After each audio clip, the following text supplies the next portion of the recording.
आज सभी के मन में एक ही जिज्ञासा है कि आने वाला साल 2021 हमारे लिए कैसे होगा। No doubt 2020 was a very difficult and different year, और किसी ने ये इतना प्रेडिक्ट भी नहीं किया था और हमने सोचा भी नहीं था कि इतनी डिफिकल्ट परिस्थितियां आएंगी सबकी जिंदगियों में। स्ट्रगल रही, अनसर्टेनिटी बनी रही, लाइव्स वर लॉस्ट, लेकिन हमने मुश्किल दौर से उन परिस्थितियों से निकलना भी सीखा।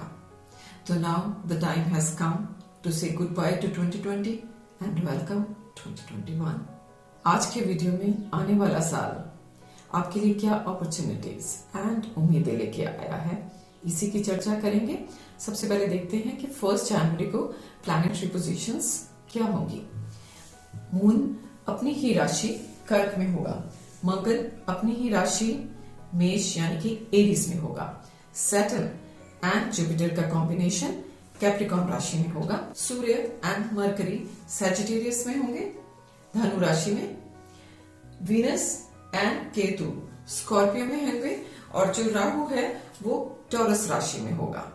ईयरली प्रेडिक्शन के लिए हम ज्यादा weightage Saturn, Jupiter, Rahu and Ketu को देते हैं, क्योंकि ये एक राशि में ज्यादा समय के लिए रहते हैं और इनका इन्फ्लुएंस डेफिनेटली वो ज्यादा देर तक के लिए रहता है। सैटर्न एक राशि में 2.5 साल रहता है, राहु एंड केतु 1.5 साल, और जुपिटर ऑलमोस्ट 1 ईयर के करीब एक राशि में रहता है। इस साल 2021 में सैटर्न, राहु एंड केतु तो इन्हीं राशियों में रहेंगे, लेकिन जुपिटर शुरुआती दौर में तो कैप्रिकॉर्न में होगा, लेकिन उसके बाद 5 अप्रैल से लेके सितंबर मिड तक 14 सितंबर तक कुंभ राशि में जाएगा। उसके बाद दोबारा कैप्रिकॉर्न में एंड 21 नवंबर ऑनवर्ड्स अगेन कुंभ में ही चला जाएगा। मेनली हम इन चारों प्लैनेट्स का कॉम्बिनेशन देखेंगे। उसके अलावा साल के शुरुआत में बाकी प्लैनेट्स का भी कैसे इन्फ्लुएंस रहता है वो भी थोड़ा सा डिस्कस करेंगे। एक चीज मैं यहाँ क्लियर करना चाहती हूँ कि हम ये जो प्रेडिक्शंस करने जा रहे हैं, these are totally based on आपके हॉरोस्कोप या कुंडली में लग्न राशि क्या है। सिंपल वे से मैं समझाऊं कि आपके फर्स्ट हाउस में कौन सी राशि है। We are not talking about western zodiac science, जो कि कैलेंडर के बेस से मंथ्स के हिसाब से होता है। जैसे कि एग्जाम्पल लेते हैं, कोई जनवरी में बॉर्न है तो वेस्टर्न ज़ोडिएक साइन के हिसाब से हम उसको कैप्रिकॉर्न बोलते हैं, लेकिन वैदिक एस्ट्रोलॉजी में असेंडेंट के बेस को हम बनाते हैं। इट कैन बी 12 राशियों में से कोई भी राशि आपकी हो सकती है। चलते हैं सभी 12 राशियों के ईयरली प्रेडिक्शन की तरफ। व्यूअर्स के कन्वीनियंस के लिए मैंने हर एक राशि का starting play time description box में लिखा है। आपको वीडियो अच्छा लगे लाइक करें, शेयर करें। चैनल सब्सक्राइब नहीं किया तो सब्सक्राइब करें।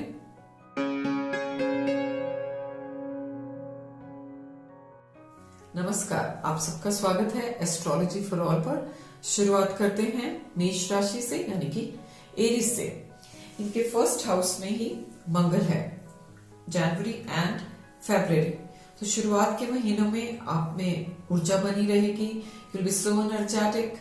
साल की शुरुआत से ही जुपिटर एंड सैटर्न का कॉम्बिनेशन आपके 10th हाउस से होगा, जो कि करियर हाउस है, जिससे आपको जॉब, व्यवसाय से रिलेटेड बेहतर अपॉर्चुनिटीज मिलेंगी।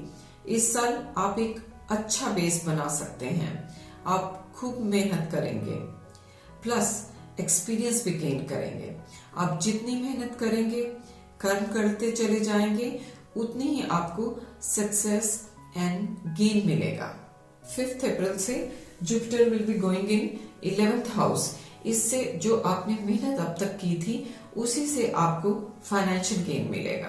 Rahu and Ketu 2nd house and 8th house के एक्सेस पे होंगे। डेफिनेटली आपकी वेल्थ इंक्रीज होगी कुछ नए साधनों के साथ, प्लस पैतृक संपत्ति में कुछ अड़चने थी वो सब सॉल्व होंगी। अप्रैल तक थायराइड रिलेटेड इश्यूज आ सकते हैं। इसी दौरान आप अपने लोन्स को पे बैक कर सकते हैं। To summarise, career and finances के लिए आपका साल पॉजिटिव रहेगा, लेकिन फैमिली मैटर्स को लेके थोड़ा सीरियसली डील करें।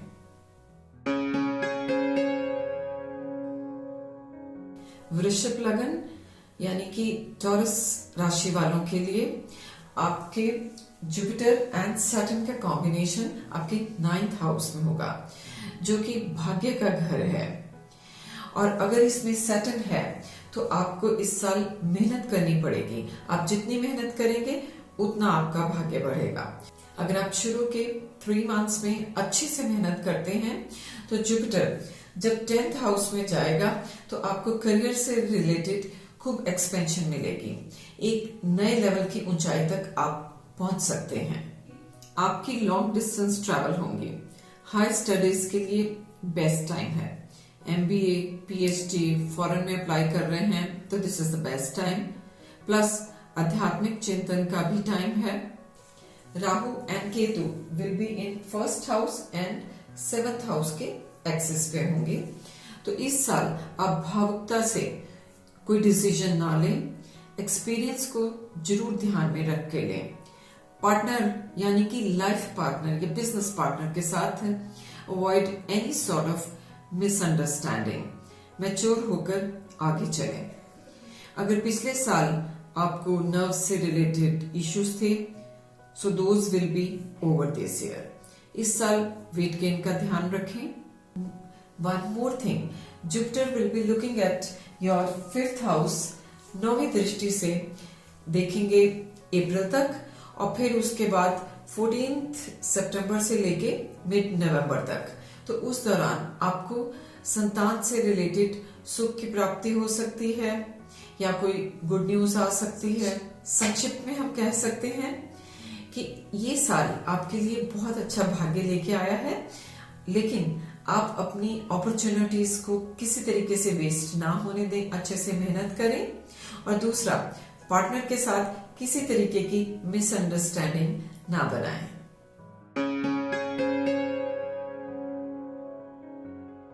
मिथुन यानी कि जेमिनी असेंडेंट वालों के लिए शुरुआती दौर से ही सैटर्न एंड जुपिटर का कॉम्बिनेशन 8th हाउस में बना हुआ है, जो कि आपके 2nd हाउस को डायरेक्ट दृष्टि से देख रहा है। तो आपके साल की शुरुआत से ही फाइनेंशियल लिक्विडिटी बनी रहेगी। प्लस जो फर्स्ट 2 मंथ्स हैं उसमें मंगल की दृष्टि भी, चौथी दृष्टि 2nd हाउस को देखेगी। तो अगर आपका कहीं जमीन से, लैंड से रिलेटेड कोई पैसा अटका हुआ है तो now this is the best time to sell your property. You can sell your land. Not only that, अगर आप बैंकिंग, फाइनेंस, रिसर्च से जुड़े हैं या फॉरेन से रिलेटेड कोई बिजनेस है तो ये गेन का टाइम है। अगर अथॉरिटीज के पास कोई पैसा अटका हुआ है तो वो भी आपके लिए अच्छा रहेगा। You will get that money. ससुराल पक्ष से संबंध में इंप्रूवमेंट होएगी। इनहेरिटेंस से मनी आपको मिल सकता है। आपकी स्पाउस की इनकम इंक्रीज होगी। As Mangal is looking at your 5th house, तो शुरुआत के 2 महीनों में आपको संतान से संबंधित कोई गुड न्यूज आ सकती है। और दूसरा, आप इस साल अपनी हेल्थ का ध्यान रखें।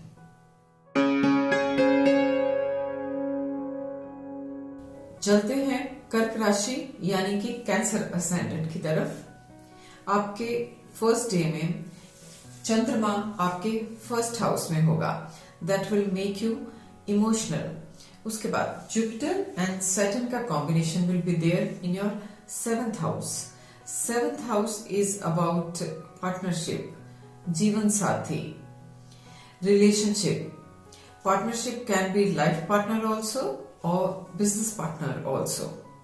इस कॉम्बिनेशन की वजह से आपकी जिंदगी में नए रिश्ते आ सकते हैं। If you are not married, आपकी शादी फिक्स हो सकती है, शादी हो सकती है। And if you are already married तो आपके रिश्तों में स्थिरता आएगी। नए बिजनेस की शुरुआत हो सकती है। फेम का योग बना हुआ है इस साल। और जब जुपिटर 8th हाउस में जाएगा तब रिसर्च से रिलेटेड प्रोजेक्ट से आप जुड़ सकते हैं, और मे बी कोई डीप नॉलेज वाली चीज हो, या मे बी एस्ट्रोलॉजी से रिलेटेड कुछ पढ़ाई में आपका इंटरेस्ट से आप जुड़ सकते हो। Rahu will be in your 11th house, जो कि डिजायर फुलफिलमेंट करवाता है। आय में वृद्धि हो सकती है। इन्वेस्टमेंट के लिए आप अपनी इंट्यूशन को सुन सकते हैं। सडन गेन्स के चांसेस बने हुए हैं। आप नए लोगों से कनेक्शन का दायरा आपका बढ़ेगा। Ketu will be in your 5th house. बच्चों के साथ रिलेशनशिप को बढ़ाने के लिए आपको अपना समय देना पड़ेगा। हेल्थ इश्यूज से related you have to be very careful about your digestive system. सिंह राशि यानी कि लियो असेंडेंट वालों के लिए जुपिटर एंड सैटर्न का कॉम्बिनेशन आपके 6th हाउस में बना हुआ है। This combination will give you fighting spirit whole year. शत्रु आपको परेशान नहीं करेंगे। ऋण से रिलेटेड आपको प्रॉब्लम्स में छुटकारा मिलेगा। राहु इन 10th house plus this combination पूरा साल जॉब में आपकी एक ऊर्जा बनी रहेगी। आपको किसी सडन प्रमोशन किसी तरीके की मिल सकती है।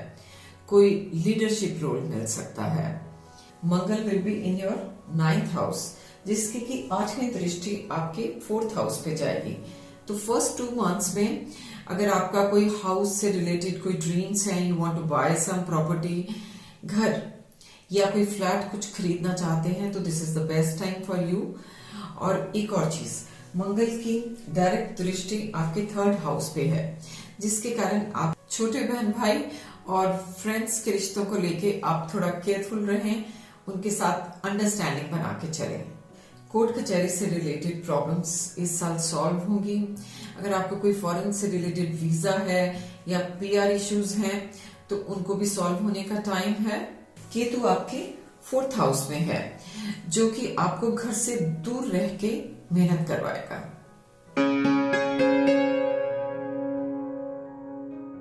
कन्या यानी कि वर्गो असेंडेंट वालों के लिए जुपिटर एंड सैटर्न का combination is there in your 5th house, जिसमें कि जुपिटर की 9वीं दृष्टि आपके 1st हाउस पे है, जिसकी वजह से आप में एक पॉजिटिविटी बनी रहेगी, आप में एक कॉन्फिडेंस बना रहेगा। अप्रैल 5th एंड सितंबर 14 के बीच में जुपिटर एंड सैटर्न दोनों की दृष्टियां आपके 2nd हाउस पे जाएंगी, जिसकी वजह से आपको इन्वेस्टमेंट से रिलेटेड मनी का फ्लो बना रहेगा। बट दैट टाइम आप ये भी सोचेंगे कि सिर्फ मैं ही ठीक हूं। So during that time be careful about your words. Rahu आपके 9th हाउस में है और सैटर्न आपके 5th हाउस में है, तो इस कॉम्बिनेशन की वजह से विदेश से रिलेटेड अगर आप शिक्षा में इंटरेस्टेड हैं, तो वो पूरा योग बना हुआ है। प्लस मंगल आपके 8th हाउस में है, तो विदेश से ही रिलेटेड अगर आप किसी टेक्निकल एजुकेशन में जाना चाहते हैं, तो this is the best combination you have. अगर आप मार्केट में इन्वेस्ट करना चाहते हैं, तो be calculative about your investments. और केतु आपके 3rd हाउस में है, जिसके वजह से you will be able to जज योर फ्रेंड्स ऑल्सो। अगर आप कोई ऐसी जॉब में है जिसमें कि छोटी यात्राएं इन्वॉल्व हैं, तो उनसे आपको फायदा मिलेगा।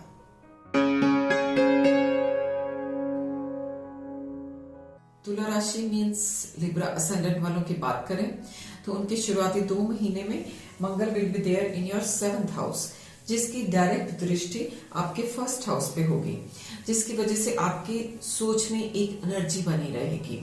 प्लस सैटर्न 4th हाउस वाला सैटर्न की 10th दृष्टि आपके 1st हाउस पे होगी, जिसकी वजह से आपकी सोच में एक मैच्योरिटी आएगी।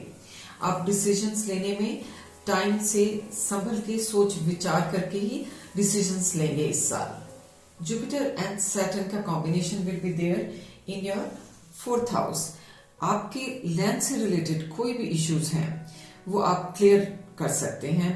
आप घर बनाना चाहते हैं या फ्लैट लेना चाहते हैं, तो आपको प्लैनेट्स का पूरा सपोर्ट रहेगा।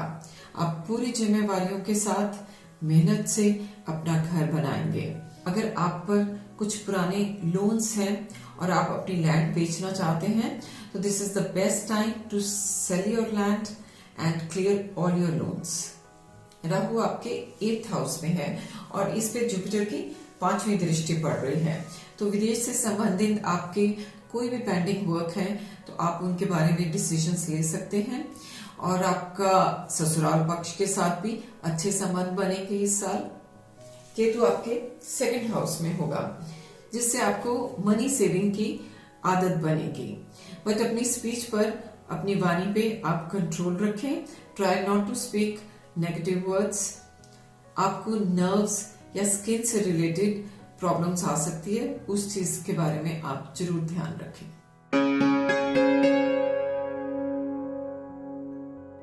वृश्चिक यानी कि स्कॉर्पियो राशि वालों के लिए 1st हाउस में केतु होगा और 7th हाउस में राहु होगा। इस कॉम्बिनेशन की वजह से आप खुद से कोई डिसीजंस ना लें, आप अपनी पार्टनर के डिसीजन में जरूर हेल्प लें।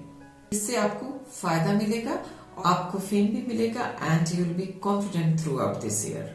जुपिटर एंड सैटर्न का combination is there in your 3rd house, जिसकी वजह से आपको कम्युनिकेशन स्किल से सक्सेस मिलेगी। If you are in business या वर्किंग अवे फ्रॉम होम या छोटी यात्राओं से रिलेटेड बिजनेस करते हैं तो आपको काफी हेल्प मिलेगी। सेल्स में है, मार्केटिंग में है, मीडिया में है, तो this year is going to be positive for you. शुरुआत के 2 महीने में ब्लड से रिलेटेड कोई प्रॉब्लम्स के बारे में आप केयरफुल रहें।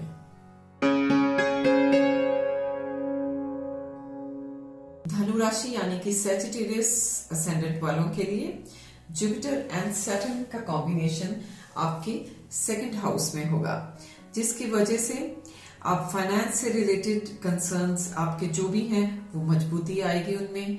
फैमिली को साथ लेके चलें। शनि की 3rd दृष्टि आपके 4th हाउस पे है, तो आपकी पुरानी लैंड से रिलेटेड कोई प्रॉब्लम्स हैं तो इस साल वो आप सब सॉल्व कर सकते हैं। शुरुआत के 2 महीने में मंगल आपके 5th हाउस में होगा, तो आप अगर इन्वेस्टमेंट करना चाहते हैं मार्केट में so that will be good time for you. और अगर कोई स्टूडेंट्स हैं तो वो टेक्निकल एजुकेशन से रिलेटेड हायर स्टडीज करना चाहते हैं तो वो इस बारे में सोच सकते हैं। लेकिन इस दौरान आप अपने बच्चों के साथ किसी तरीके के आर्ग्यूमेंट में ना पड़े। Rahu will be in your 6th house and Ketu will be there in your 12th house. और इस कॉम्बिनेशन की वजह से अगर आपके ऑलरेडी कोई कोर्ट कचहरी का मामला चल रहा है तो आपके उसमें पॉजिटिव रिजल्ट आएंगे। राहु आपको स्ट्रॉन्ग बनाएगा, नेगेटिविटी आप में बिल्कुल नहीं आने देगा। इवन की बीमारियों से रिलेटेड भी आपको पॉजिटिविटी बनाए रखेगा। 12th हाउस का Ketu will take you towards spiritualism. खर्चे चाहे आपके बढ़ेंगे लेकिन आपका मनी का फ्लो किसी तरीके से भी बना रहेगा। फॉर कैप्रिकॉर्न यानी कि मकर लगन वालों के लिए ये साल एक सेल्फ डेवलपमेंट वाला साल बना हुआ है। जुपिटर एंड सैटर्न का जो कॉम्बिनेशन है वो आपके 1st हाउस में है, जिससे आप दुनिया को एक दूसरे नजरिए से देखेंगे। आप मैच्योरिटी, एक्सपीरियंस, सीरियसनेस को साथ लेकर पूरे कॉन्फिडेंस के साथ चलेंगे। As these both planets are looking at your 7th house और जो सैटर्न है वो आपके 10th हाउस को भी देख रहा है, तो आप बिजनेस में अगर पहले डामाडोल थे इस साल मजबूती से आगे बढ़ेंगे। It's time to make a strong base. आपको पार्टनरशिप में भी फायदा मिलेगा। You can start your own business also.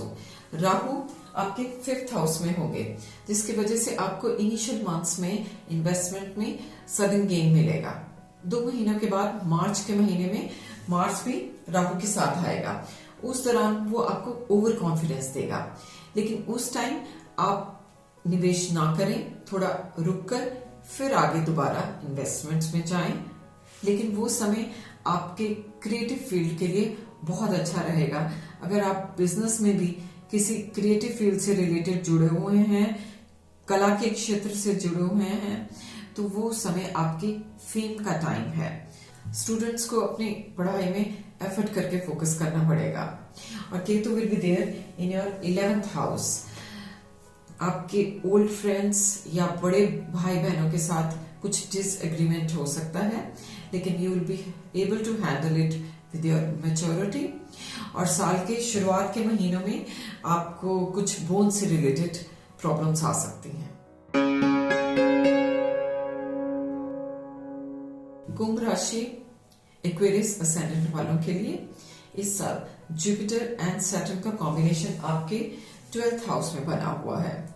अगर आप विदेश से रिलेटेड कोई आपका काम है, if you are in yoga या अध्यात्मवाद या हॉस्पिटल से जुड़े हुए हैं, तो this is the best time for you. पर इस साल आपका खर्च बढ़ने वाला है, तो आप अपने एफर्ट से उसको कंट्रोल करें। मार्च और अप्रैल के दौरान जब मंगल राहु के साथ होगा, तो उस दौरान आपका खर्चा हो सकता है about renovation of your house, या किसी पुरानी कार की सर्विस में पैसे खर्च हो सकते हैं। ये भी हो सकता है कि आप नई कार खरीदें। 12th house is the last house of the कुंडली। इसके बाद Jupiter will enter in 1st house. आपकी कुछ न्यू बिगनिंग होगी, may be change of work place, या कुछ रिटायरमेंट के बाद कुछ नए काम की शुरुआत। नए साल में कुछ नई अपॉर्चुनिटीज भी आ सकती हैं। इस साल केतु आपके 10th हाउस में होगा। आप बिजनेस से रिलेटेड या जॉब से रिलेटेड कुछ न्यू अपॉर्चुनिटीज को तलाशें, उससे आपको फायदा होगा। हेल्थ से रिलेटेड में आपका वेट गेन हो सकता है, और बैक एक से रिलेटेड इश्यूज में आप केयरफुल रहें। One important thing I want to add here for you कि आप दूसरों के ड्रीम्स के साथ फैसिनेट ना हो। आप अपने अनुभव को देखें, और हो सके तो आप अपने फादर के एक्सपीरियंस को देखते हुए ही आगे आप चलें, उसी से आपको फायदा होगा।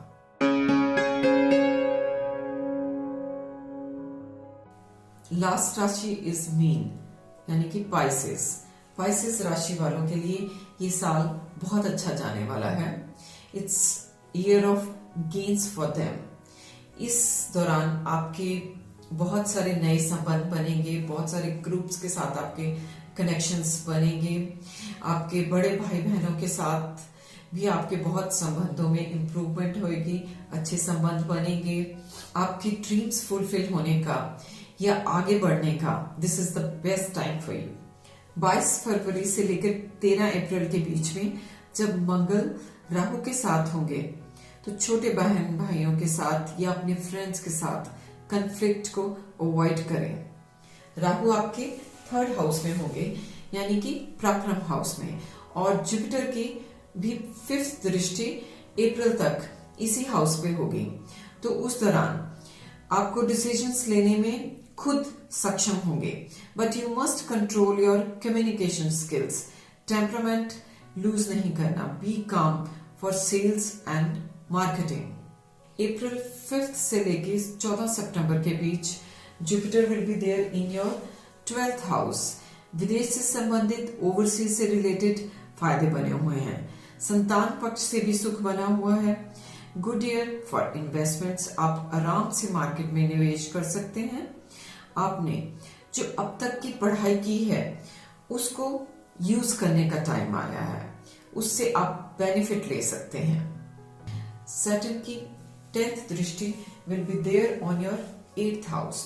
तो अगर आप विदेश से रिलेटेड या रिसर्च या कंस्ट्रक्शन से रिलेटेड कुछ सोच रहे हैं, तो जस्ट गो अहेड। उनसे सब रिलेटेड वालों में आपका गेन बना हुआ है। Ketu will be there in your 9th house, जो कि आपको एक स्पिरिचुअलिज्म, अध्यात्मवाद से जोड़ेगा। आपको मटेरियलिस्टिक गेन से थोड़ा सा अवेयर रखेगा। जैसे आपको जो भी मिलेगा आप उसको संतुष्टि से लेंगे। एक चीज मैं यहाँ पे ऐड करना चाहती हूँ कि अभी तक हमने जो 12 राशियों की प्रेडिक्शंस की, ये एक ब्रॉडर बेस पे हमने की। आपकी स्पेसिफिक कुंडली में, आपके हॉरोस्कोप में ये प्लैनेट्स किन हाउसेस में हैं, प्लस उनकी डिग्रीज क्या हैं और उनमें क्या दशाएं चल रही हैं, तो वो सब चीजों का भी एक फैक्टर ऐड होगा। इनकी जो इफेक्ट है, या तो वो कुछ इंक्रीज होंगे या कहीं कोई कमी आ सकती है। कामना करते हैं कि आपका नया साल बहुत खुशियों भरा हो, सब शुभ हो, मंगल हो। इसके साथ ही नमस्कार।